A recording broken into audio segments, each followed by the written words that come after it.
sinabi, ay lalabas din pala ako dun sa stage na yun.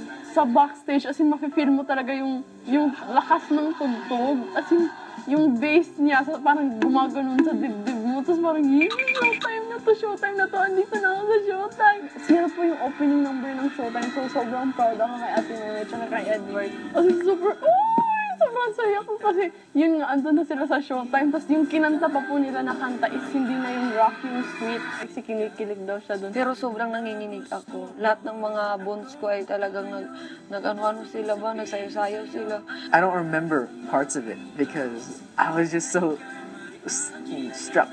I was, woo, lights, shiny, you know, things like that. Pagkatapos mo, kumanta ni Ate Meme at ni Edward ng Baliw. Hindi ko talaga in-expect na magpapasampul sila sa akin ba? Kasi, hala, sampul daw, sampul. Tapos sabi ko, hala, patay. Pinasayaw po ako ng hashtag.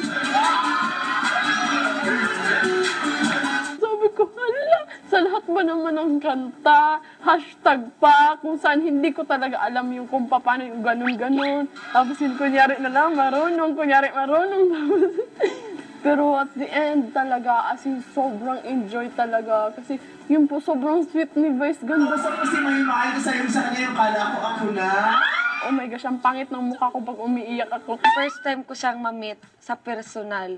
Kung paano siya magpatawa, simpleng bagay, ay mapapatawa ka talaga. Yung anus mo, pupunta sa small intestine, pupunta sa large intestine, pupunta sa stomach, hanggang sa dito na sa epiglotis, hanggang sa maibuga mo na yung tawa. Si May nakita ko parang si Olive Oil. Yung sa Olive Oil, yung asawa ni Papay, hindi na ako magtataka doon kasi po ang dami nang nagsabi doon sa akin. Kahit yung nasa school pa ako, kahit nung elementary pa lang ako. Ala, Papay! Kasi Papay, di silenman. Ay, ganun ba? Di ba yan? Oh my God! Alam mo si May, ginawa namin pag-reunion, hindi ka bata. Again, she didn't say much. She talks more with her body. Oh my gosh, Mom, sir po!